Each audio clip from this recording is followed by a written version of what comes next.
Okay guys, so this is going to be a sit-down video.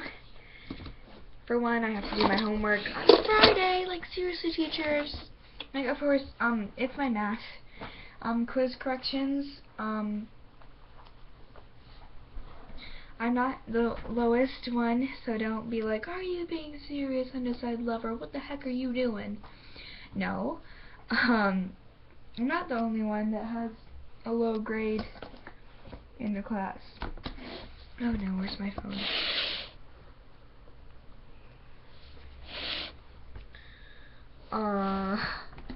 Okay, so this is going to be a sit-down video. I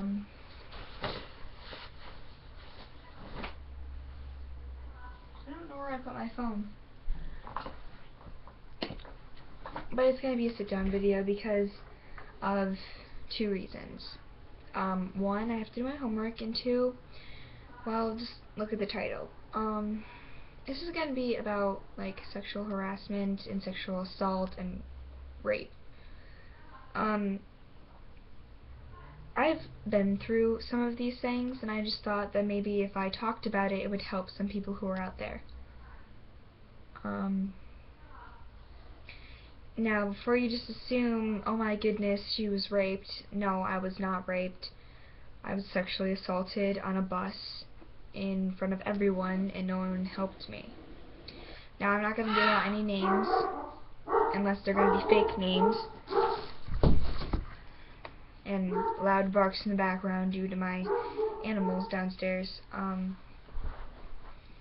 So, this happened my 6th grade year.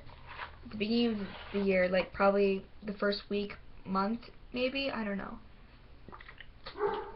But what happened on that bus changed me.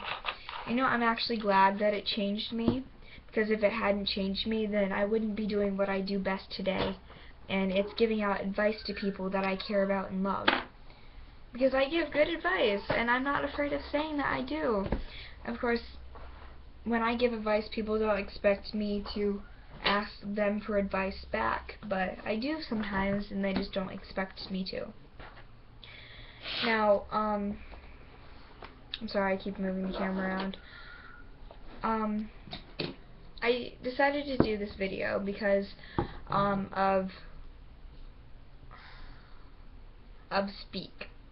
Not the book, the YouTuber, also the book too. I was gonna do this a while ago, but I decided not to.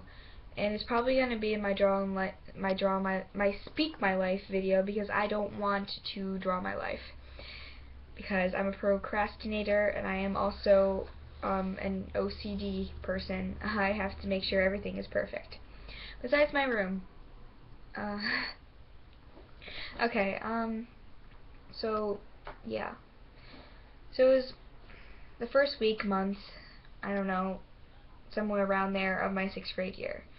And there was this boy that was talking about chocolate condoms on the bus with his friend. And I'm just like, are you being serious? There's little kids on this bus for one, and the rest of us, we don't want to hear that. So, my friend next to me, Morgan, said the same thing. Like, we kind of said it at the same time. Like, she was agreeing with me. Like, I was like, what are you doing? This is just inappropriate. And she was like, yeah, what she said. So then he, this Alan person, his name is Alan. It's a fake name. Like, it's not any part of his real name. I'm using the fake names because I don't want to give out the people's names, because it's not right. So Alan decided to jump into her seat, and like, he was just like, he patted her head and was like, come on, I thought that we were in love. I thought that we had a thing here. So then I could see that my friend was freaking out a little, so I pulled him out of her seat, and then he just like gave me a little smirk and hopped into my seat. Now I decided he was gonna like do the same thing. I was just gonna push him. But the instant he grabbed my hand, and the instant that he grabbed my neck and then worked down to my hand and then to my knee and then up to my crotch, I knew that something was going on, and it made me feel dirty. I have to admit that. but it felt like it was like 20 years, but it was probably only like 5 minutes. None of my friends helped me. No one on the bus helped me at all. He started whispering into my ear as he was rubbing my crotch. He started whispering, "Come on, baby, I thought we were in love. I thought we had a thing here. I thought we were gonna make love all night long. I was gonna like frig you, fudge you all night long. I thought we were gonna do something. I thought we were gonna have a family together." Like, he started talking like really serious stuff. And then he was like, "Don't worry, baby, I'm not gonna give you anything." So then I realized that this is really nasty. This is not right. I need to get him off of me. And then I built enough strength to swat his hand away from my crotch and push him out of my seat. And I realized I just fought back to someone who scared me. And I'm proud of myself. So that's what I want you guys to do, who are going through the same thing that I did, to fight back and say, "No, I don't want to do this. This is not right."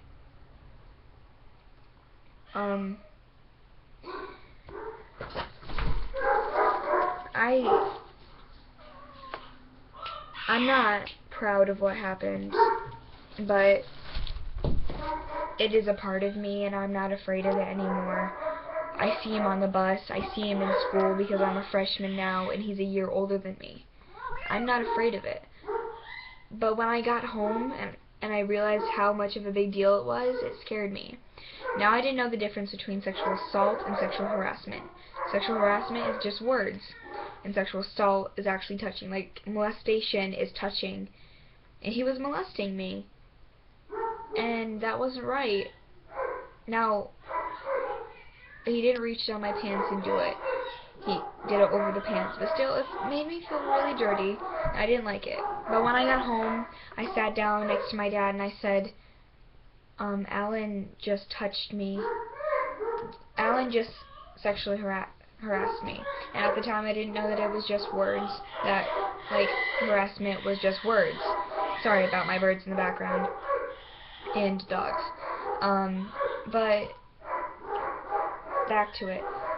I didn't know that sexual harassment was words, so they made a big deal out of it, but the real thing that did happen was an even bigger deal. And I didn't say anything about it for the longest time. I haven't trusted anyone. Every time someone comes up behind me or touches me, I freak out. And today, a boy sat in my seat on the bus, and I totally freaked out, and I was just gripping the seat the entire time, trying to stay as far away from him as possible. I put my backpack in between us because I was just so afraid. And I don't want people to feel that way. I don't want people to ever feel the way that I felt. Because after that thing that happened in 6th grade, I had nightmares that he was going to come in through my window and rape me. Because when I told my dad, he called the principal. Actually, he didn't even call the principal first. He called his mom, and he totally denied it. Alan completely denied ever touching me or ever even talking to me. And I felt like a liar. I felt like a dirty liar, and I didn't like feeling that way. So then my dad called the principal, and then the principal talked to Alan, and Alan came up to me the next day and said, "You know, the next time I do that to you," he said, "that'll be suspended for 5 weeks. But you know what? I hope it's going to be longer. That way, I can do something worse to you." And after that, I had nightmares. Like, to this day, and I'm a freshman now in high school. To this day, I still have nightmares that someone is gonna rape me because of what happened in 6th grade. I never even thought about that stuff, about sexual harassment or sexual assault or molestation or rape or anything like that until my 6th grade year. I was completely innocent until my 6th grade year. But you know what? I've changed for the better because I've helped so many people through my years since that day. I have changed for the better, and I'm happy that I've changed. I'm not happy what happened. I will never forget or forgive him because of what happened, but I want you guys to know that the way that you feel is okay, but what happened to you is not. If you're scared, it's okay to be scared, because I felt that way and it scared the crap out of me and I don't like it. I'm pretty sure whoever is watching this or whoever has ever felt like that doesn't want to ever feel like that again. I'm in the middle of writing a book.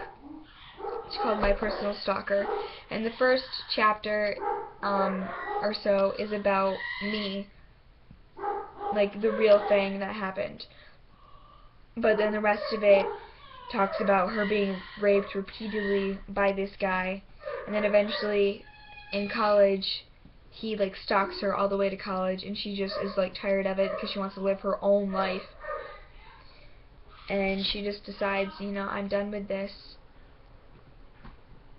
And she ends up killing him.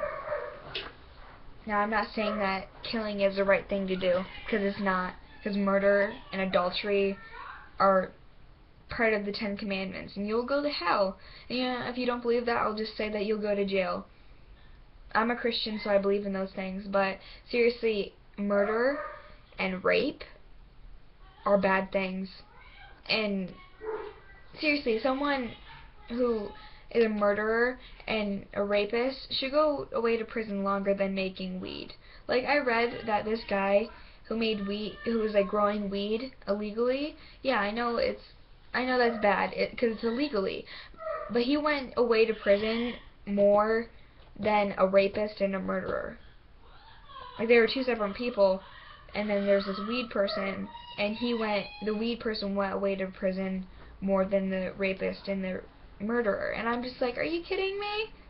We're like letting these people off the hook. Like, we're like letting these people go, but then like this person who made weed on his land, he has to spend time in jail, but then these murderers and rapists, they get set free. I don't like that. You know, I think that this Alan guy, if he ever does that again, that he deserves to go to prison. You know, I felt like he deserved to be suspended from school because of him touching me. But you know what? Seeing him every day, that made me want to fight. That made me the person I am today. Sure, I'm violent sometimes because, you know what, things scare me, and I will beat the crap out of you if you scare me. Like, I'm not afraid to admit that. Like, I am afraid to admit that because I'm a very violent person, and I don't like that side of me. Like, that's one of my worst fears, is that, like, I hurt a lot of people. But one of my worst fears is being alone. And being alone, like, completely. I don't like the dark because I feel alone. I don't like heights because I feel alone. Like, I'm like the tallest person ever and no one gets me or something. I don't know. Like, heights and the darkness, like, they go with being alone. I don't like being alone. Like, that's one of my greatest fears. And because of what happened in 6th grade, I'm afraid of being alone because I'm afraid he's gonna come get me or something. Sure, I was afraid of being alone. Like, I was afraid of the dark when I was little, but who isn't? Because I still watch horror movies, but they don't scare me as much because I know that they're fake. But I watched like Freddy Krueger when I was like 4, and I was like terrified of him up until like 6th grade, and then I was terrified of something else. I was terrified of reality. I had my friends with me. They just thought that, you know, he did the same thing that he did to my friend Morgan, but he didn't. And, like, I never told anyone what had happened, like, exactly had happened, until my 8th grade year.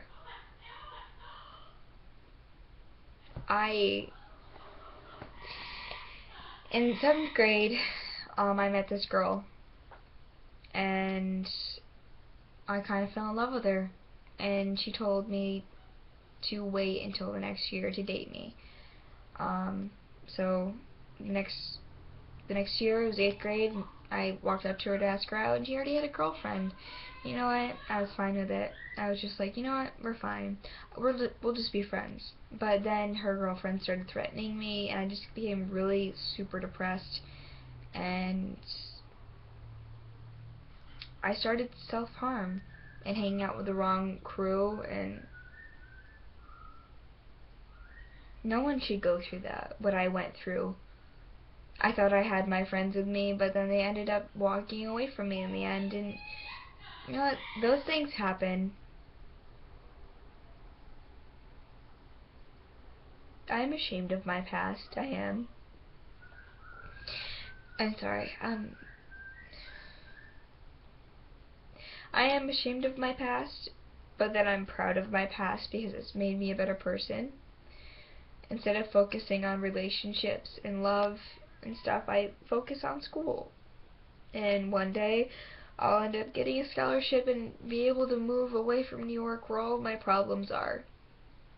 And I'll be okay with that.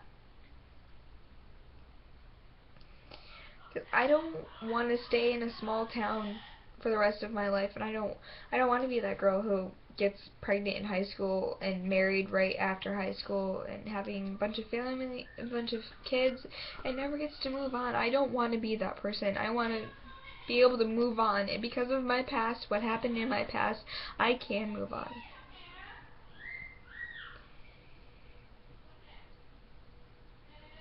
So, I am ashamed of my past, but I'm not, because it's made me a better person. It's made me a YouTuber. And you know, if you don't like me the way I am, I don't really care. Alright. I love you, suckers. Peace out, suckers. Ah!